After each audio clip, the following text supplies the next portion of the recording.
It's your boy. What the fuck? It is your boy Heights bestie. I should put that in there. It is her. I'm like not processing right now what I'm doing. Welcome back to Healing in Spanglish. It's your hosts, Metzli and Ixchel, your Boyle Heights besties, figuring out what wellness looks for us and our people. So let's get real about healing in all the ways we weren't taught but deeply deserve. So the theme for today is solitude. One of my favorites, actually. So we're really excited. We're going to get into what solitude has looked like for us growing up, our experience with it. We'll also talk a little bit about loneliness and how to differentiate the both, and also making peace with solitude for the benefit of our health. Yes. And before we do that and jump into the actual conversation, we're going to do our weekly check-in. First is our Spanglish word of the week, but we're starting to shift things with it. We are just going to do Spanglish, Spanish, a word of the week, basically. And because of this month's kind of topic and whatnot, we chose the word amor. I feel like I had to roll the R's there for emphasis. But yeah, we chose amor because that's kind of what like February reminds everyone of naturally. It's around us everywhere. Everyone's talking about it. Maybe not everyone, but you know, it's kind of forced on us. It's the theme of the month. It's the theme of the month, and we're trying to see it and shape it in a positive way, right? There's importance regardless of being in a relationship, a romantic relationship or anything like that. There's still ways to show yourself love this month and any month. So that's our word of the week. Yes. And then for our mini healing confession, what are you working on this week? I am working on whenever I really need to like cry. Yes. Just like we love a good cry. Crying. Like I feel like there's times where like I need to cry, but I'm not in the safe place to do it, or I don't have the time for it right now. So I like push it off. And like I would say like the last week, I don't know, just feeling overwhelmed with like, well, New Year's coming by, like thinking about everything that I've accomplished. And then I just got overwhelmed with like a lot of stuff that I was going through that year. Yeah. And I just fucking like closed my door in solitude, bawled my eyes out for like 30 minutes, like just sobbing, like, yeah. But it was perfect. Like, I just made me realize that sometimes you really just, need a good cry to like reset. I love that. I love to cry. Not gonna lie. I love to cry. Good cries. I also, when I'm frustrated, cry. And that's my way of letting out my emotions. So I love a good cry. And yeah, it's really important. Yeah, and I always think I'm not going to cry in therapy, and I do. And I'm like, what? Yeah. I just think it's just such a vulnerable space. Yeah, I'm like, oh my God, I could cry here. Yeah. What about yours? Yeah, and then the thing that I'm working on, kind of in the theme of self-love for myself, I really want to focus on thinking about things that are showing my self-love that I've been meaning to give time to that I haven't always last year, such as doing more things to kind of like deep dive into how to take care of my face. Like, yes, I have my own routine, but learning more about it. I just had a facial recently, so I was like, you know, getting more and more the importance of just like taking care of those little things and self are okay to, you know, pour money into, and obviously with a good balance. But I just want to be able to do that a little bit more and allow myself the chance to do that. So that's what I'm working on. Yeah. Love that. So what are your thoughts on Valentine's Day? Yeah, it's a great question. And I feel like everybody has different opinions on V-Day. And, you know, in short, I think Valentine's Day is a scam like every other holiday.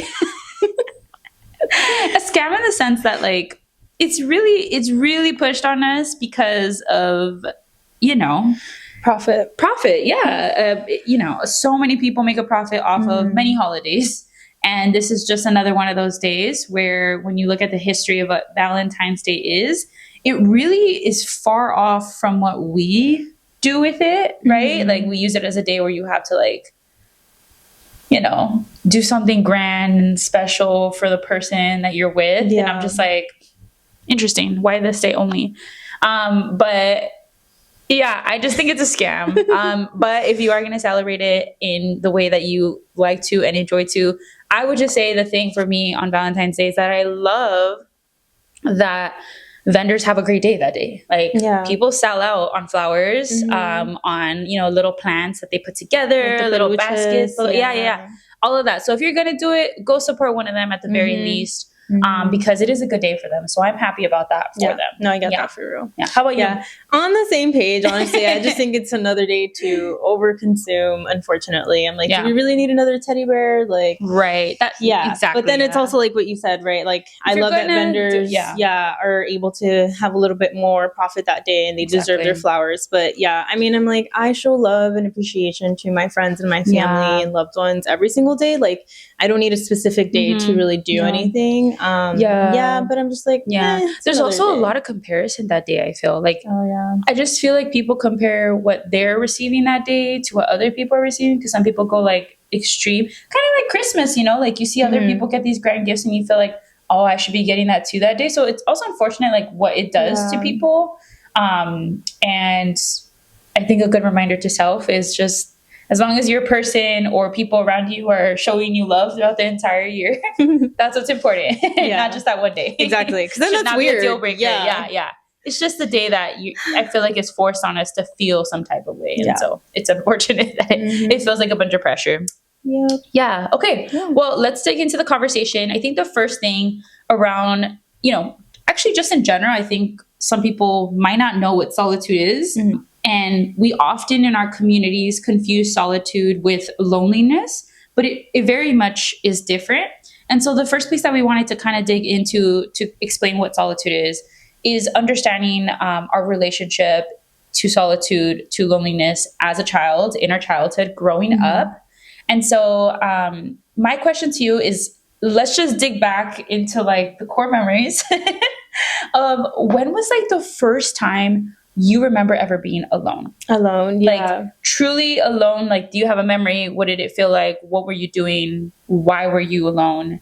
Kind of trying to understand like the relationship to just like your experience with being alone. Yeah, I could definitely say that it was very, very young. I don't know how old I was, but I can recall like just being in my room, in my little sanctuary.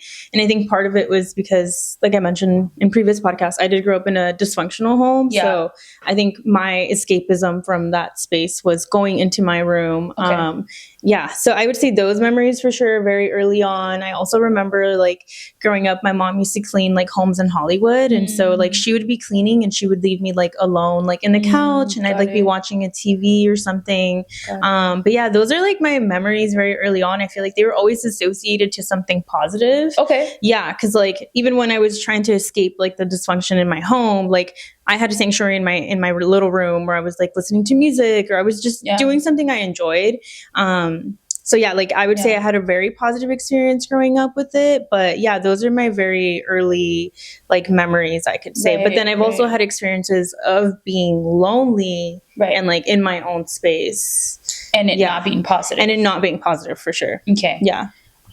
That is, it's interesting because I think a lot of people who are, probably the only child have a very different experience with solitude, being alone, etc., than people who grow up in a household filled with people all the time. Because I think culturally too, like it is less common for there to be only child, usually only children.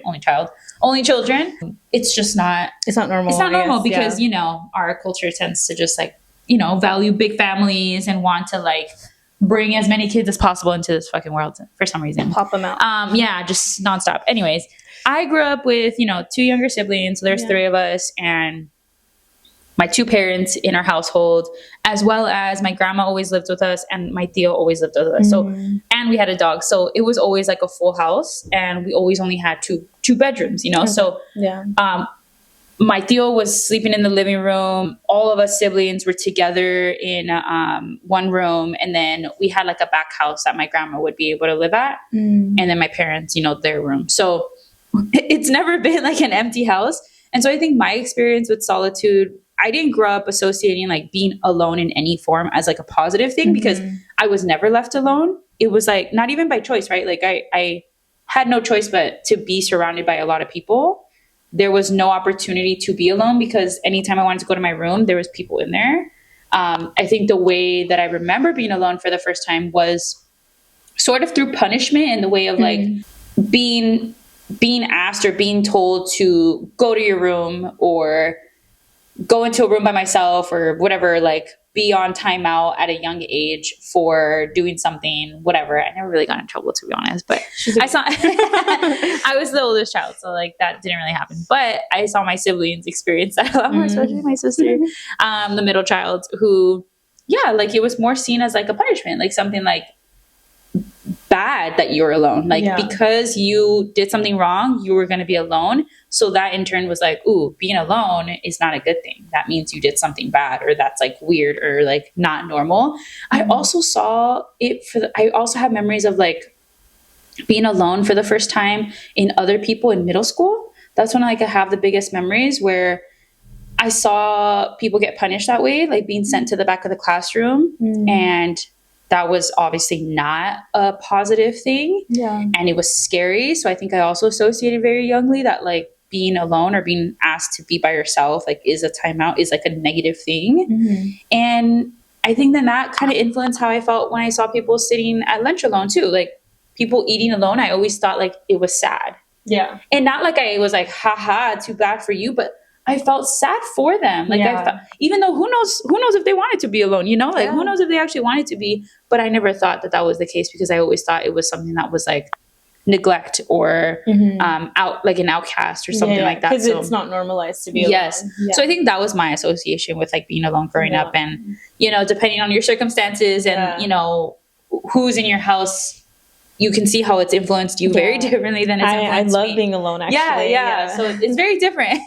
So like, what did silence like mean in your household? Like, because I know like I can speak from my own experience. My dad can't handle like silence. Like there always has to be music in the house, right? And so like even silence is very uncomfortable. So like, how was that experience for you growing up? That's interesting. That's very true. I guess similar, where because I mean, like I said, I had a full household, and so I think noise was normalized and comfortable, and without it there was something wrong. And so I agree, like similarly, my family was like silence was not a good thing, or the times we would be silent was my mom trying to play a game with us. Let's see who cannot talk first. Trying to get us to shut up. And she said, like, I need peace right now. No, literally, she's like, okay, let's see who can be quiet for the longest, as if it was like a challenge to be silent, you know? Would you guys stay quiet? For a little bit, but some of us would sometimes we'd be like, I'm done, I'm over, it's over.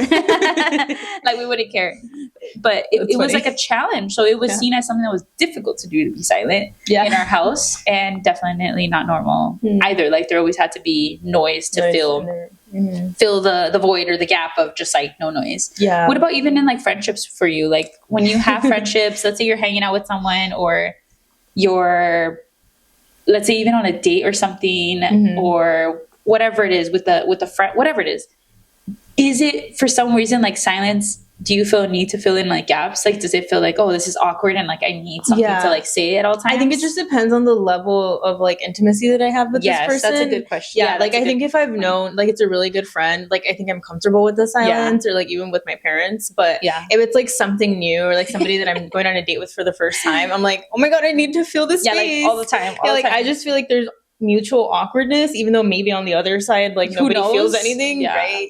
But that's very interesting, because like I think a lot about like also like my household and my dad. Like I tell him this like till this day, because every single day, if he's the first person that wakes up, the first thing he does is go to put like a radio station from Guatemala, and there's always music playing in my house, and I think it was very beautiful. But there's times where, I guess because like I grew up in such a dysfunctional home, and there was also like very loud screams and arguments, like I find so much peace and comfort in silence, like literally silence, like in a library type of silence.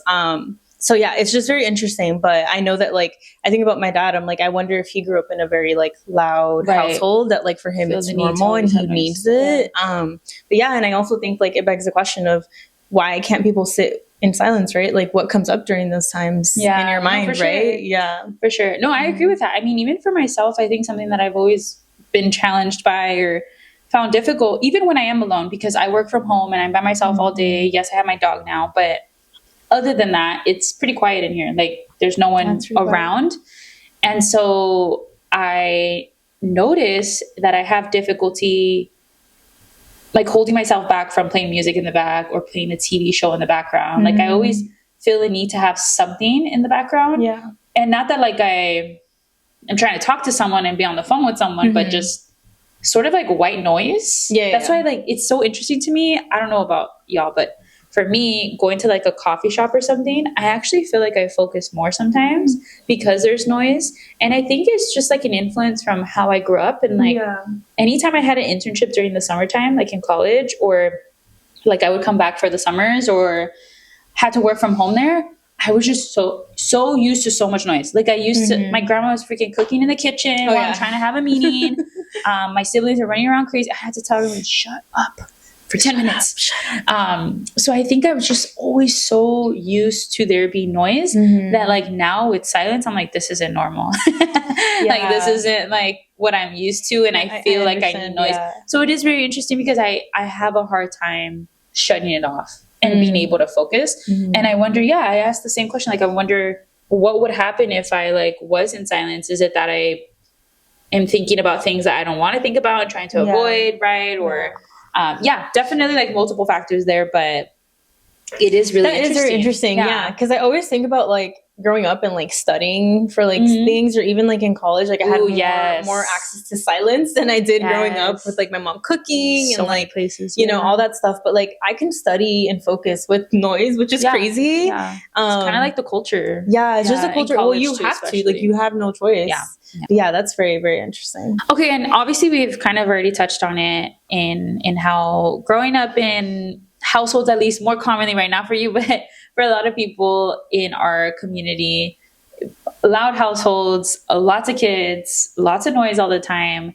I'm curious, why do you think then like our own communities tend to judge people who choose solitude or choose to be by themselves and want that? Why is that like, why do we judge that? I don't know, honestly. I think it's a mix of a lot of things. I just think like being alone is deemed as like a negative thing. Like it has always been looked at like that. Like that person's a weirdo. Like that person's an outcast. Like something's wrong with them. So I think because society has always seen like somebody alone is that. It's just like continue to like.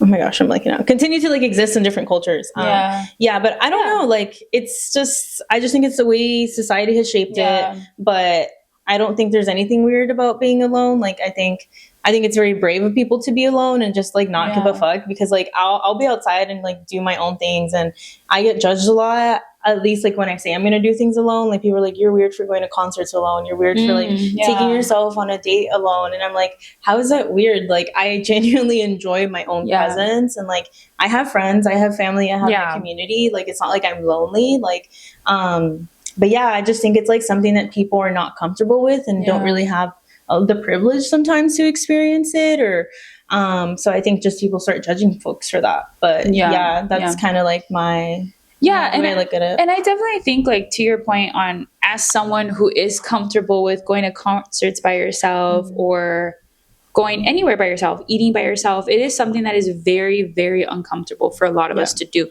I know I've even struggled with that. Like the first time I really truly was eating alone on a daily basis was in college. And it felt uncomfortable. Like it felt uncomfortable and unfamiliar. And I think that's where it probably stems from in our community. It's just not familiar for us. It's not normal. And so we see that as something that's like I said, like rejection, or you're outcasted because we grew up with it as a punishment. Silence is a punishment. Being by yourself is a punishment. Being sent to your room is a punishment, right? Like those things are like negative in when it happens. And so we don't grow up saying like, like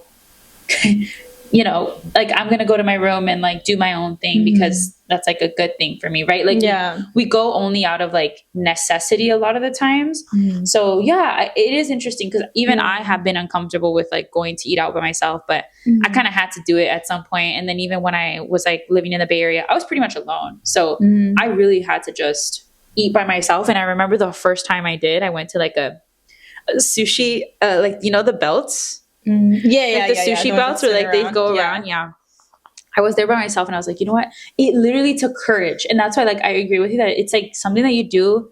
You're a courageous person for going by yourself, because it is something that is not normalized and challenging. I remember the first time I went, I was literally thinking about it the whole day. Like, I'm going to go eat by myself today and I'm going to go eat sushi and I'm going to do it on my own. Yeah. And I remember doing it and like feeling proud of myself because it was something that was new to me. Yeah. But it is crazy how difficult it was for me to do that. But once I did it, I started like, you enjoy parts of it and like, but you don't know it until you do it. It's just so uncomfortable because everyone around you at a restaurant, everyone around you at a concert or in groups or with people. And so I feel like it feels like that's what's normal. And so that's what you should be doing, Yeah. But it is so interesting how hard it is. Yeah. And I think another layer of it is like, I think sometimes it lives a lot in your head, right? Yes, for sure. I won't say like I was always super comfortable with it, especially like I've gone through phases, right? Like as an adult, I've had more autonomy to do more of what I want. And it has taken me a little bit more effort to do things alone.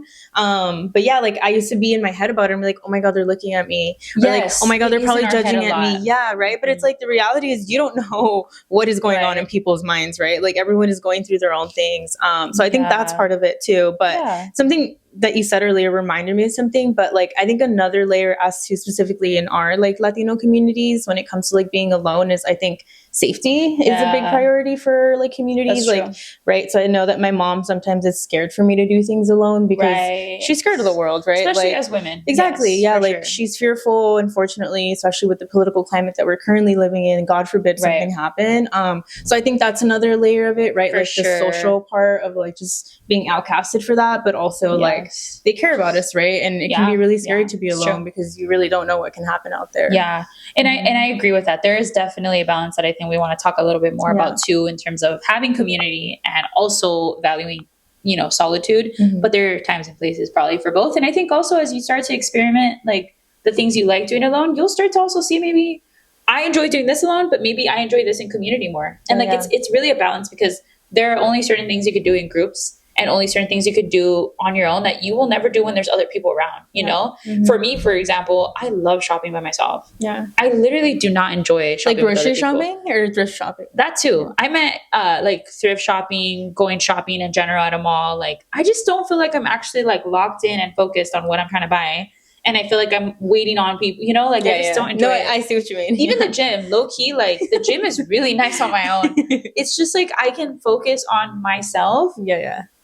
Running is really nice on my own, but see, that is something that is more dangerous. So I do not run by myself as much. However, even if I'm running with people maybe like that are further from me, like that feels comfortable. But there are certain things that I'm like, dude, this is so nice. Like I get to just be on my own and just like think about what I want to think about and not.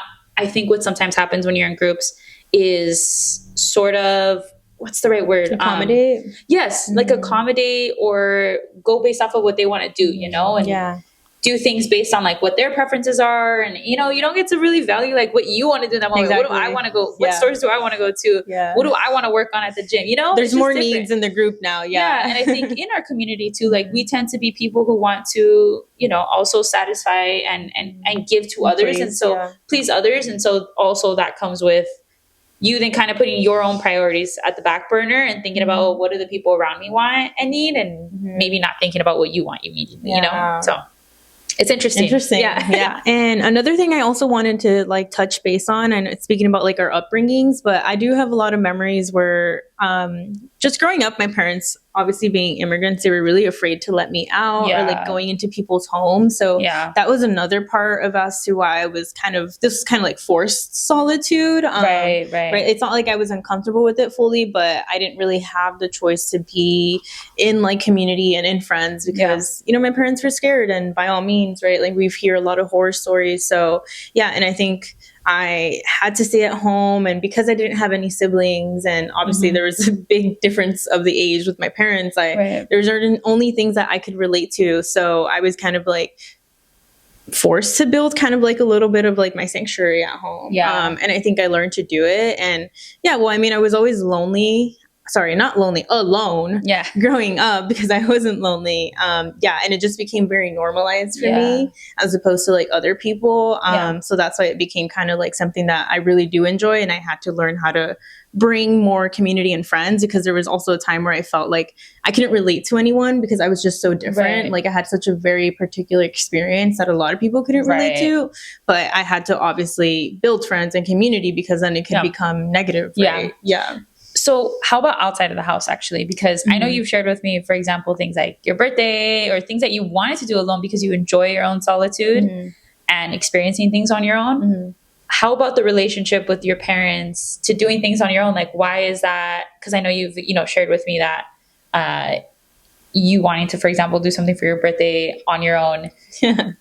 Parents will get hurt. Yeah. Why do you think that is when it's something that is like, why is it seen as like, why would you want to do that alone? Like, why, like, what is your relationship to that? And where do you think it comes from for your parents? I think for them, it's like a mixture of safety and a mixture of them feeling like they want to experience something with me, especially for my birthday. It was really sad last year. I mean, I had fun. Don't get me wrong. I love my family, but like you said, like there's more needs that you have to meet and accommodate for folks. And so I am the type of person where I'm just like, I'm super hyper independent. So like I can get my shit together. I can do it. And so I was really sad because my parents were really concerned, one, for the drive. I was trying to go to, was it Carmel by the Sea? And my parents were like, no, like it's going to be scary, like the drive. And so that was the safety part.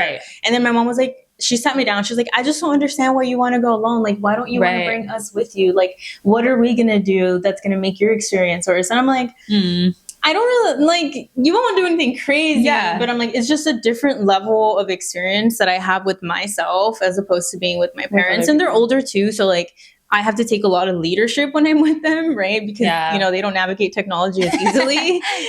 So it just becomes like very layered. But I think for my mom is like, she definitely struggles with like kind of being alone sometimes. But I think when it comes to like experiencing things, I think for her, she's just like, doesn't understand why I like to be alone. I'm like, girl, you had one kid. Like, let me be. This is my like. But see, it's very difficult for a lot. And I think you're not alone in that. I think a lot of people actually in our community experience that feeling of it being difficult to explain or have your parents understand why you want to do something on your own. And I don't think it comes from a place of, like you're saying, that you want to exclude them and not have them also experience these things that maybe they didn't get to experience, which is where like the guilt trickles in. But it's about also valuing, like you said, time alone. It's just a whole different experience, but it is such a difficult thing to do with parents. Like it's hard to make them understand because regardless of how you say it, they'll probably be hurt. They will. Because I think something that my mom was talking to me about when we all just went out like our families together. And my grandma was there and her mom was there and they were all like cliquey. And my grandma and her mom are literally so close in age. They're like a year different. My grandma had my mom at like 17. So, and then your mom had you later in life. So 30s, like we ended up being around the same age. I know, we were trying to do the math and then we're like, whoa. Basically, that's why we're 1 year apart, which is crazy. But point is, my mom was saying like, it's because we're going on a trip this weekend to the snow with my family, and we didn't invite my grandma. And my mom also sometimes wants to do things just with us, like her kids, her family. And she was saying like, even, she was explaining to me the culture for them growing up, as you could even see with like your mom and my grandma, was the way they were like holding each other like this. They were like this. Like all close, arm to arm.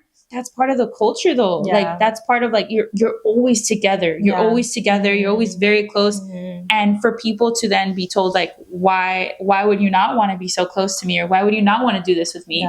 Is it normal in that generation? It's not normal. It's not. And it is changing for us where we as like younger people, still young, want to do things a little bit differently and do value time on our own. I do think it has been changing a lot more where like being alone is not seen as a negative thing as much anymore. I think people are starting to understand solitude a lot more and the importance of it and how much joy can come from it. Exactly. And so it is a shift though in generations where like this is just not normal. But I just thought it was so funny that like I remember they were really close. I told my mom the whole time.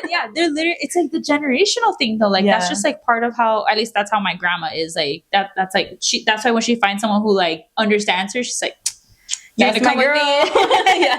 And so I just think like it is really difficult to explain that to parents or grandparents why you want to do something on your own. It's hard to understand because it's just a cultural difference among generations and it's starting to shift for us, and we see how it can actually be really healthy for us, you know? So sure. It's very interesting. It's a healthy balance for sure. Yeah. And then, okay, so we wanted to, now we got established kind of the childhood experiences that we have with being on our own or alone in different forms. Let's actually explain the difference between solitude and loneliness. So you can, add in wherever you want. Yeah. But the biggest difference is that solitude is a choice. As we've kind of explained, it's something that you're doing actively, voluntarily. It's something that you want to do for your own, whether it's emotional self, just be on your own. And so it's something that you do because you want to do it, you're choosing to do it, whereas the loneliness is involuntary. It's something that you're doing sort of either is forced upon you or isn't something you're actually asking for. And it's like an active act of disconnect that you weren't really seeking at the time. So I don't know if there's anything you want to add in there, but I think that's perfect. The emotions are positive with solitude. It's something that you're doing because it's something that you find joy out of. And loneliness is negative. It's something that like you're not necessarily looking for or trying to get in the current moment. Yes. So that's why they're very different. Solitude is you choosing that, and loneliness is basically you not doing it intentionally. Yeah. And I think it's important for us to explain that because that's why we're trying to kind of have this conversation around the importance of being on your own because it's out of your own kind of like want and desire. And so I kind of wanted to dig into a little bit more of that. So my question to you is, let's talk a little bit more about what things actually come up for you when it's quiet, like when you're on your own, when there's silence, what things come up? Like, why is that a scary thing for people oftentimes? I think it varies, right? Just depending on like my emotional state. Right. I am a very anxious person and I tend to overthink a lot of my experiences. So I will say like, depending on like what experiences I had, maybe like within that week will trickle in. Like if there was something maybe that like rubbed me off the wrong way and like, I'm just been overthinking about it. Like I'll just like kind of hyper focus on it when I'm alone. So yeah, I would say in some cases, like I definitely see like my experiences affecting like the way I experience my own solitude. But I think when I'm doing like good and not feeling crazily anxious, like usually like I'm just in a very blissful state. Like I really enjoy being alone, like in my own thoughts and just like feeling like gratitude for like my presence and like who I am and like everything I've done to be able to be comfortable in my own space. Yeah. But I think a lot of it too is just like doing things that I love, like as I'm alone, right? Like I love crafting sometimes, or I like listening to music and just like laying down or journaling and things like that. But it's a very self-reflective state. So for sure, definitely if like something impacted me, I'll reflect on it. Or if there's something like I want to grow on or, you know, like just anything that I can reflect on, that's kind of like where my mindset tends to go. But other than that, like I'm pretty blissful. Like I also like to dance alone because I feel like there's a different kind of dancing that happens when you're like in public, right? Because you feel the pressure of people watching you. Judgment.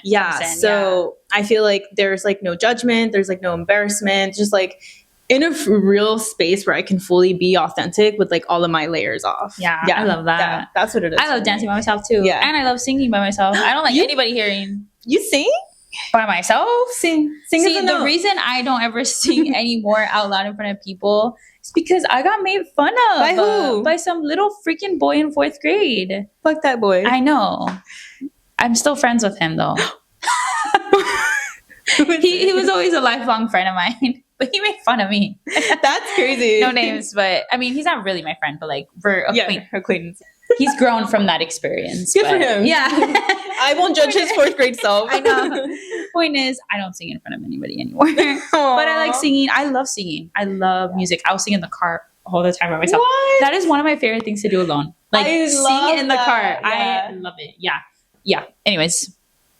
Yeah. Yeah. No, I got that. I'm like coming back to like days where I had longer drives and with like just I loved it. Yeah. It's different. It is a different experience. It's like you said, it's just like it's something that's positive and happy and you find joy out of it truly. So I agree with that. So you think about like those times. You're like, oh wait, I do enjoy it. I do enjoy it. Yeah. But it is true that I think depending on the state of your just how you're feeling that week, sometimes I am avoiding thinking about those feelings or whatever is in my head. I think when I'm choosing solitude, it's a good thing. And then when I'm lonely or have those feelings that are more negative, I try to kind of avoid ever being silent or anything being silent because my mind is kind of blocking those thoughts. And I think that just comes from more of like a lot of internal just pressure that I have on myself to do a bunch of things and need to always be like producing, and I'm working on that. But yeah, I think it's like, it's interesting how when you choose it,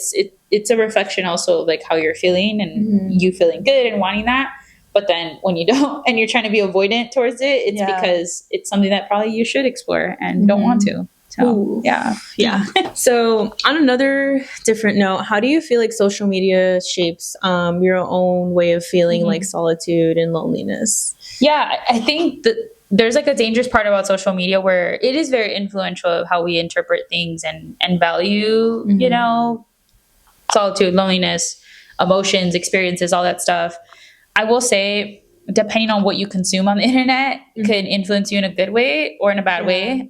Because if you constantly, as I think the primary thing on social media is that you're constantly consuming, people are posting things that they're doing with other people most of the time, right? They're posting, hey, I got to go to this thing, and hey, I'm doing this with friends. You post pictures with friends.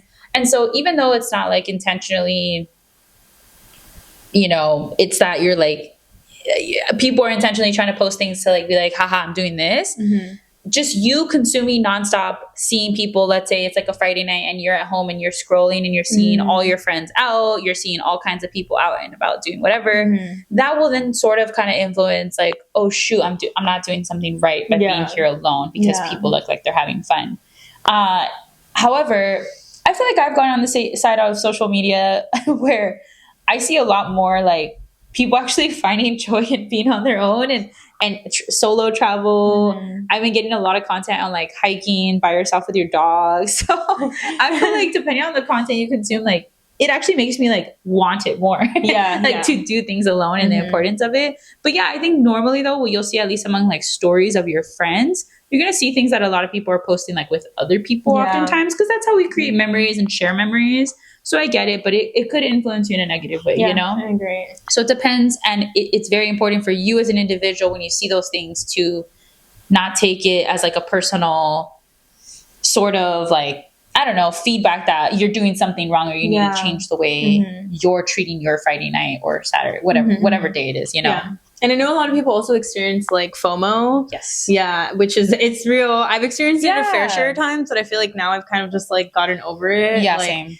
I feel happy for what you're doing, but I'm at peace right now. Like it doesn't, I don't feel like I'm missing out on much. Yeah, I think FOMO especially happens when you're like in a stage in your life where people are going out all the time, like college, for example. Yeah. For me, I experienced FOMO primarily in college. I felt like I needed to go out every Friday, Saturday, Sunday because everyone else was doing it. I literally felt that for a minute that like I always had to have plans.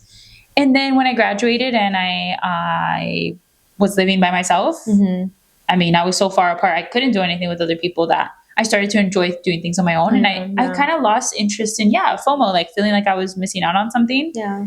I started to feel like, actually, those are not my priorities anymore. And like, I think that's where we feel like we always have to stay in that culture of whatever's happening in the majority. But sometimes your priorities change and you actually rather do other things and you find a lot of joy out of that. And if the majority don't find joy out of that, as long as you do, that's what's important. You know? So yeah, that's true. I started to really like it actually. Yeah. And then I'm curious for you, why do you think as you grow yourself as an individual, maybe career, however you define success for yourself, why do you think that starts to create distance with other people? Why is it sometimes people use the saying that like, as you gain success, it feels more lonelier? Like, how do you interpret that? Do you even agree with that? Why do people say that? Like, I'm just curious your thoughts on that. I don't necessarily agree with it fully, but I think more so I look at it, for at least from my experience, is my values have changed. Like, as I've gotten older, like, definitely like you were talking about in college, like, we don't fucking go out, especially like I went to a very small school. It was an Amish town, so like the most you could do is like go to a freaking party like at a frat house or you know like somebody's house. And so I think like that was kind of like my environment. And then like as I graduated and you know I started being an adult, I had to fucking pay bills, I had to apply for a job. Like I just had to get more serious about my life and knowing that like at the end of the day I do have a long-term goal that I'm working towards, right? So I think that that and like changing my values like definitely shifted my relationships with certain folks, right? Like I think I've decided to no longer pour into certain friendships because our values just no longer align, and I think that's 100% okay. Like I think some people are really just here in your life to be, you know, to have an impact for certain phases, and then after that, like, you know, maybe each of you go on your different paths, and I think that's normal. So I will say, like, at least for me, it's been more so like my values for sure. Like when I think about like sobriety and like the things that I do now and like find joy in, it's completely different from like the friendships I had like maybe like in college. For sure. So yeah, I think that for sure. And then I can also think about like education. Like for me, like having a bachelor's degree is very important, and it feels very elitist to say, but I think I choose to surround myself with folks that are educated, right? Because I think we can have very intellectual conversations, and also, you know, we have a greater understanding of like the world and, you know, like from a academic lens. So I think like that has definitely shifted my relationship, and it has, I think at times created loneliness for me, especially after I graduated, because I didn't really have a big group of friends. And so I think like as my values changed and I was trying to find my community and my friends, I did go through a very lonely phase. And, you know, I definitely did feel like sad at most times, and it wasn't kind of like a choice, it was kind of like a phase that I was in, right? But I had to take the intentional steps to build my community and all that beautiful stuff, so that like I could get to a place where I could experience solitude and be happy with it. And then the feelings of loneliness like slowly trickled away. I'm curious, actually, as we now shift the conversation more to closing out on reframing solitude now, because we want people to be able to understand, like, actually there's a lot of great positive and benefits to it. How do you know, you said that you no longer care if you go to concerts alone and people might judge you for it, or go out on your own, or eat alone, whatever it is. I'm curious, your own thought process. Maybe this is like a weird question, but how do you not care what people think? Like, how do you get away from that mindset? And how did you start to get comfortable with being on your own outside, right? I know you had like a, you know, your own sanctuary space inside your house, but how about in the outside world where there are people perceiving you, perceiving judgment, all that stuff? How did that start like becoming a practice for you, and how did you start seeing it was benefiting you? Like, why would people want to do it? Yeah, I think like there was I will say probably when I was like 23, 22, like just freshly graduated, I was very like hyper focused on like the way people perceived me, and I always felt like people were looking at me, and you know, I think a part of it was like low self-esteem. So I think that I really tried to prioritize like building my own confidence, and I think I also had a very negative inner monologue, and so like I would always put myself down. I would just speak to myself very negatively, and so I just got to a point where like I was like, I don't want that for myself. Like, that's fucked up. I live with myself and I'm being so shitty to myself. So I think when I worked on my confidence and my inner monologue, it kind of just put me in a different state. So I just kind of ended up realizing that like at the end of the day, we're all going through our own things in our own personal lives, and no, that person isn't looking at you and judging you. And maybe if they are, fuck it. Like, it doesn't fucking matter. But I think also like the practice of going to do those things alone, it is what made me get more comfortable with it, because as an adult, maybe when I was younger, it was a little bit easier. And then now as an adult, it's different. But yeah, you just have to definitely do it. I will say it's going to be hard. It's going to be uncomfortable, but it's like the best things come when you experience, when you're uncomfortable. For sure. So yeah, just making the time for it, I think, is what definitely helped me. And then after a while, I just got comfortable with it. And I just, honestly, I don't care what people think about me. I think that's what it is. It's just my mindset. I'm like, the mindset is the biggest part, probably. It definitely, it's the hardest part, but the biggest part. But the biggest part, for sure. Like, I just don't care. Like, everybody's living their own life, and I'm happy, so that's all that matters to me. I would definitely say like I was trying to like say is mindset with what you're saying right now is definitely, I think, the biggest part. If you internally know who you are and you have clarity on like what's important to you and you're finding joy out of it, like that will kind of minimize the noise of what other people might judge or perceive or whatever. I also think like in order to get yourself to first start doing it, like to practice being on your own, start with something that feels less intimidating, right? Like if you've literally never been alone, maybe start with going to a park or something that's still like public with other people. And sometimes it's helpful to, at least for me, when I was practicing it initially, like have an activity, right? Whether it's like journaling or listening to music, crafting, something like that. And then you can start to work your way up to things where there is a lot more people, whether it's like concerts or an event, a community event, something like that. You can work your way there to just see how it feels, like to really experience what it's like to do those things on your own. Yeah. Okay. And then for everyone who's listening, what is one thing that you would say is like a small way that folks can start to practice solitude this month? Yeah, I think maybe whenever you're already alone, like in your early mornings, I think a lot of us are alone for a lot of our days and we don't notice, but maybe in the moments when you wake up, right? When you just wake up, maybe practice like journaling, reflecting on your inner thoughts, and just making it kind of like a small little practice. Or another thing I like to do is like, you're not really alone, but it's still like you're in solitude while you're in community, but like maybe going to a community space and just enjoying the activity or the environment on your own without the intention of like going to make a connection with someone. Right. Because I think or showing up with someone. Showing up with someone. Right. Yeah. And so I think those little baby steps can help. That's a good one. Yeah. For any of you all that are trying to tap into that. Yeah. That's a good suggestion. What do you think solitude has taught you about yourself?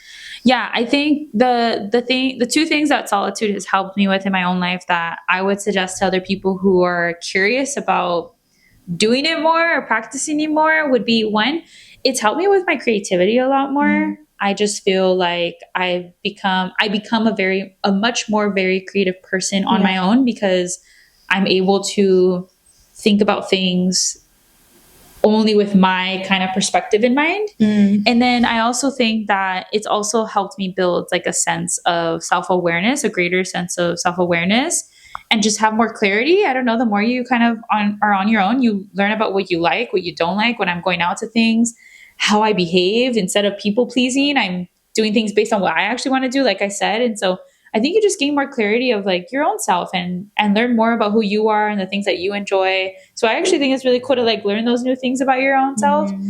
And then I actually think solitude will definitely strengthen relationships with other people because you having clarity on your own, self-awareness, creativity, all that stuff will then only strengthen the relationships that you come in when you're looking for community and being with other people, because you can people please less. You can say what you feel, think about things more clearly, and be able to like vocalize that more. And I think it's only helped me a lot in my own ways of being with other people in general. So Any other benefits you want to share before we kind of wrap it up here? No, was like everything. Cool. I think you'll get to understand yourself on a deeper level that maybe you might be craving outside of somebody else, but it's like you can find that within yourself. You don't need to find it in someone else. Yeah. Okay. So we're going to wrap it up with our last activity. Usually we do an activity where we are asking silly questions to each other. This or that. This or that, or game additions, whatever. This time, because we're talking about solitude, we're actually going to do 30 seconds of silence. So we want you all to stick around and do not turn this off right now. Do not turn it off. You are going to do this with us, whether you're on a drive, whether you're cooking, whatever, sitting down, walking your dog. I don't know what it is. But for 30 seconds, we're going to do silence. I'm going to put a timer just for 30 seconds to start here. And we're going to share at the end what we're thinking about after these 30 seconds. But the question is, who are you when no one else is watching or expecting anything from you? I'll say it one more time so that people can make sure they have the question. But the question is just, who are you when no one is watching or expecting anything from you? Just whatever comes to mind. We'll do that for 30 seconds. As soon as I get the timer. Okay, 30 seconds. It starts now.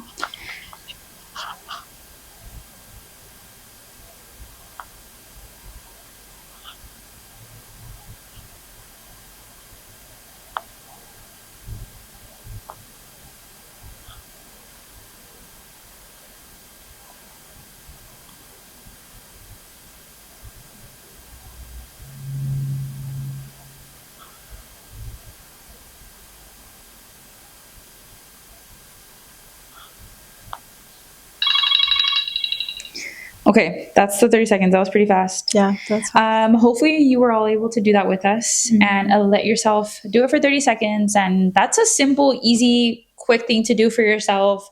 What came to mind for you? If you're open to sharing, where did your mind go? I think I'm just like my most authentic, confident self when I'm alone. Like I'm very extroverted, which is funny because I'm kind of the opposite when I'm out in the world.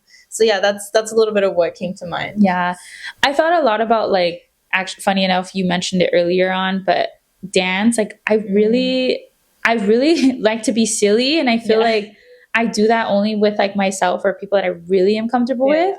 So I feel like I'm my most authentic self when I'm on my own, but in the sense that like my silliness comes out, my like I love to dance and move and just do things that like for some reason are judged by other people. So yeah, that's what kind of came to mind for me. But yeah, if this is something that you want to practice more, just to like let your thoughts come in and what comes to mind. You don't have to have a prompt, but let yourself kind of just like sit in that. Yeah. Even if it's 30 seconds, that's a great place to start because it's not as intimidating as maybe like 5 minutes.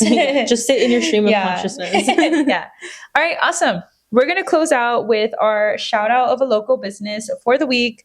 What is your business shout out? Mine is Café Alegría. Hey. Big shout out to y'all. Metzli has been telling me about this for so long, but I didn't realize they were like a pop-up that only show up on weekends. But I finally had the chance to go. I was doing some holiday shopping and they just happened to be open. And I was like, oh my God. Yeah. And I grabbed the coffee. It was really good. I love that. They're great. Yeah.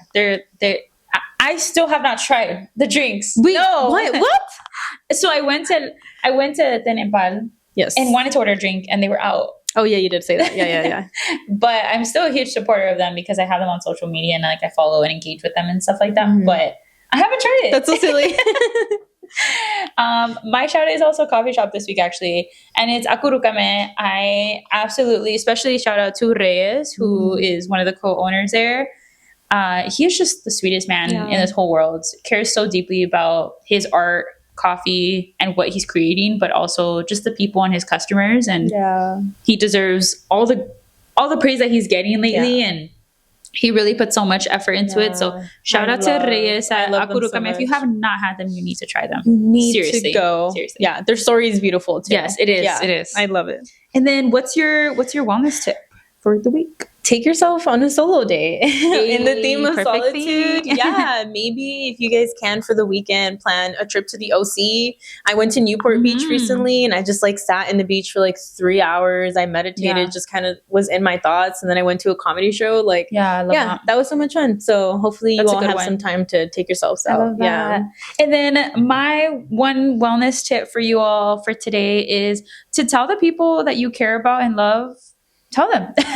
Just tell them. Go text someone that you haven't talked to in a while, but that you think about. I feel like we often think about people and like, oh, like I miss them, think about them. And then don't tell them that though. And I feel like it goes a long way if you were to send them a message, voice memo, FaceTime them, whatever, randomly. Like, I think people would appreciate that. So tell someone that you've been thinking about, that you care about them, especially this month since it's all in the air anyway. Might as well do it.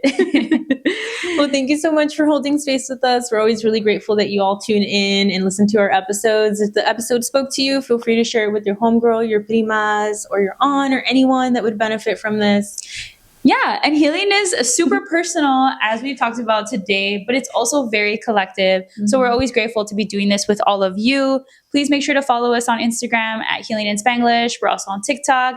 And subscribe wherever you listen to on YouTube or on Spotify. All right. Hasta la próxima. Con mucho amor.